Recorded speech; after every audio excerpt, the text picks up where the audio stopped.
Muchas gracias, María Eugenia. Muchas gracias al INEI. Quiero empezar por felicitar esta iniciativa del INEI por hacer ese sistema de monitoreo de los ODS 2.0. Realmente creo que es un gran progreso y va a ser muy útil para los actores, tanto en el sector público como en la sociedad civil y en el sector privado, ¿no? Bueno, yo quería dividir mi presentación en algunas secciones básicas.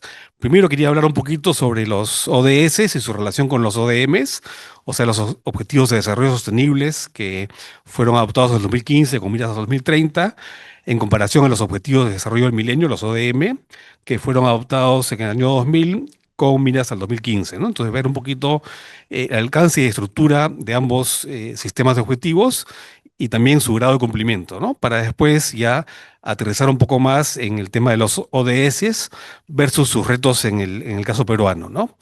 Eh, los ODM, los Objetivos de Desarrollo del Milenio, fueron adoptados por Naciones Unidas en el año 2000 y tenían 8 objetivos y 21 metas, ¿no? Con un horizonte de 15 años. Los ODS fueron parte de la Agenda 2030, adoptadas en 2015 por Naciones Unidas, y ahí también era 15 años de plazo, que se cumplen ya en pocos años, el 2030, y pasamos de 8 objetivos iniciales a 17 objetivos, ¿no? Más del doble. Y en términos de metas, pasamos de 21 metas a 169 metas, o sea, digamos, casi 8 veces más, ¿no? Y esas 169 metas, en el caso del sistema peruano, se reflejan en 251 indicadores y varios subindicadores, ¿no? El enfoque de los ODM será sobre todo el tema de pobreza y necesidades básicas, y el enfoque de los ODS es un enfoque bastante más amplio, donde lo central es el concepto de desarrollo sostenible integral, ¿no? Donde hay la dimensión económica, pero también la dimensión social y ambiental mucho más desarrollado, ¿no? En cuanto al alcance, en los ODM será sobre todo países en desarrollo, y en el caso de los ODM, perdón, en los ODM eran países en desarrollo, y en los ODS es todos los países, es un enfoque global universal, ¿no? Y los temas principales en el primer caso eran pobreza, educación, salud. Y en el segundo caso, a estos mismos temas se añade el tema del ambiente, de la economía, de las instituciones y del consumo, ¿no? Entonces, en el primer caso era un enfoque más limitado, y en el segundo caso es un enfoque mucho más integral y amplio, ¿no? Y también en el primer caso, en los ODMs era más centrado en los gobiernos, y en los ODS es un enfoque mucho más integral, donde se ven los gobiernos, pero también se ve el sector privado y la sociedad civil, ¿no? Entonces, esto tiene, digamos, su lado bueno, porque es obviamente un enfoque mucho más integral, pero también tiene su lado de complejidad, ¿no? Porque al tener, digamos, al haber multiplicado los objetivos por más de 2 y las metas por 8, digamos, es por un lado mucho más complejo, más difícil de obtener, y eso lo vamos a ver a continuación. Y también, digamos, en el caso de los ODMs era algo más básico, centrado mucho en el tema de pobreza y necesidades básicos, y en los ODMs, como es una agenda mucho más amplia, mucho más universal, que también se relaciona con el proceso de confección de los ODS, donde hubo una participación larga, entonces los gobiernos y diversas instituciones pudieron poner más objetivos y complejizar el asunto. Digamos que hay un tema también ahí de que no todos los objetivos ni todas las metas tienen igual prioridad, ¿no? Obviamente, la meta de reducir la pobreza y de tener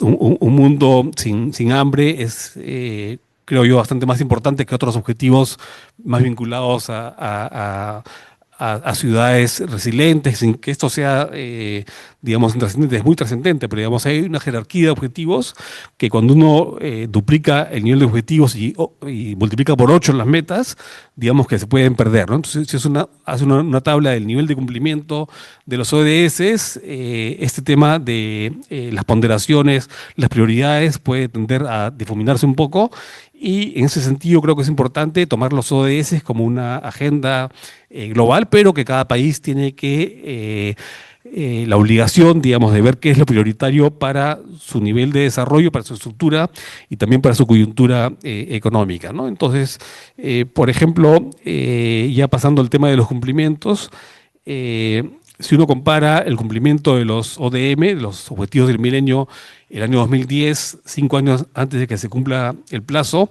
versus el cumplimiento de los ODS, también el año 2025, 5 años del plazo hasta el 2030, lo que uno observa a nivel global es que en el caso de los ODM hubo un progreso significativo y sostenido, ¿no?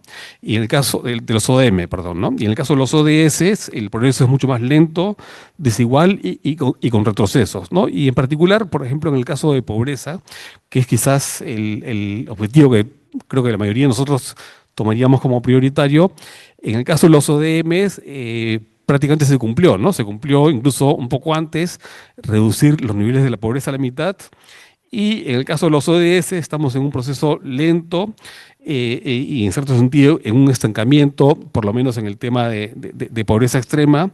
Entonces tenemos que, por ejemplo, a nivel global, ¿no? Las últimas estadísticas, eh, más o menos que el panorama es que el 20% de las metas están en camino de cumplirse, pero hay alrededor de un 50%, un poco menos, que están con un avance muy lento o estancadas, y incluso hay un poco menos del 20%, un poco menos de la quinta parte, que muestran un retroceso, ¿no? Entonces, acá la idea clave es que el tránsito de los objetivos del milenio a la Agenda 2030, a los objetivos de desarrollo sostenible, es un tránsito bueno, que significan, digamos, una mirada mucho más integral, pero a la vez es mucho más retadora y mucho más compleja, ¿no? Y ahí, por un lado, hay un déficit de cumplimiento, o sea, los ODM se lograron cumplir en mayor grado que los ODS, viéndolos ya en perspectiva histórica, y eso se debe a dos cosas, ¿no? Por un lado, que los ODS son mucho más exigentes,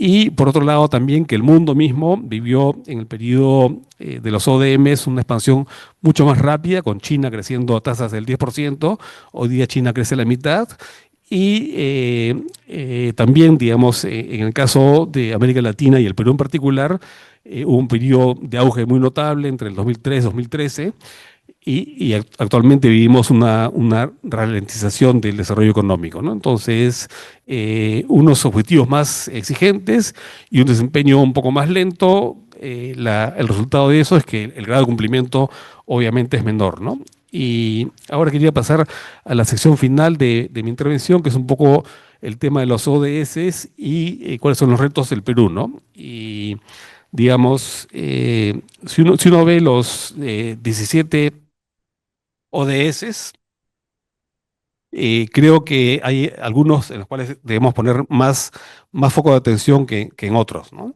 Y en particular, obviamente, creo que el tema de la pobreza, el objetivo uno, el tema de salud y educación, los objetivos 3 y 4, el objetivo de trabajo decente, que es el ODS 8, el 9 también industria e innovación, el 10 que es el tema de las desigualdades, el 13 que es la acción climática, el 16 que es el tema de paz e instituciones y el 17 que es el tema de las alianzas.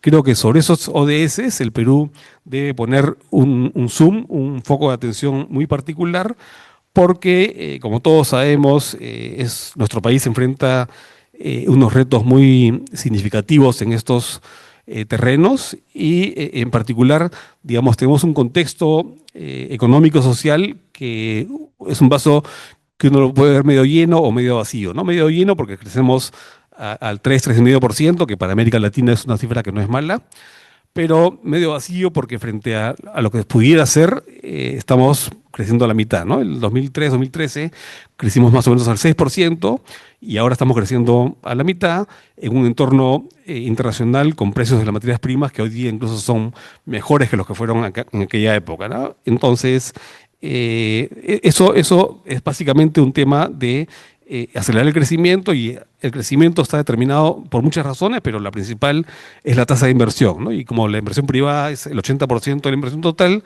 lo que se necesita es dinamizar la inversión privada, ¿no? ¿Y cuáles son los limitantes de la inversión privada? Son, bueno, básicamente, por un lado, la inestabilidad política que hemos vivido estos 10 años, que se componen a su vez del tema de la fragmentación y la polarización política, el tema de la meritocracia, el deterioro de la gestión pública, el tema de la corrupción, que está muy vinculado decaimiento de la meritocracia y al auge de las economías ilegales, la minería ilegal, la coca, etcétera. Y esto último también trae aparejado un tema de aumento de la inseguridad. La seguridad ciudadana es hoy en día, junto con la corrupción, los dos temas principales que salen en las encuestas de opinión. Y todo esto se retroalimenta, ¿no? En el sentido de que inestabilidad genera un clima de negocios, digamos que no es el óptimo, y con una gestión pública deficiente que no cierra brechas al ritmo que debería por lo menos, con un gran componente de corrupción, entonces la inversión se ralentiza y por lo tanto la productividad, los avances en formalización y las cuentas fiscales propiamente también se complejizan, ¿no? Entonces, solamente quiero cerrar esto diciendo que el sistema de los ODS es súper importante. Felicito nuevamente al INEI por este esfuerzo de hacer esta plataforma interactiva que me parece que es súper útil para agentes en el sector público, la sociedad civil, el sector privado, la cooperación, la academia y los medios, pero que tenemos que centrarnos, digamos, hacer esta vinculación entre los ODS, que tiene que hacerlo en realidad cualquier país porque son demasiado amplios, ¿no? Entonces, en el caso peruano, creo que debemos aterrizarlos en poner el foco en algunos de estos ODS y ver cómo vinculamos este monitoreo a acción y sobre todo que estamos en vísperas o ya casi entrados en la segunda vuelta, en un cambio de gobierno, ver cómo introducimos estos temas en el debate público, en el debate electoral, en el debate nacional, en la conversación entre actores. Y creo que para eso la contribución del INEI con esta nueva plataforma 2.0 del sistema de monitoreo de los ODS es sumamente importante. Bueno, muchas gracias.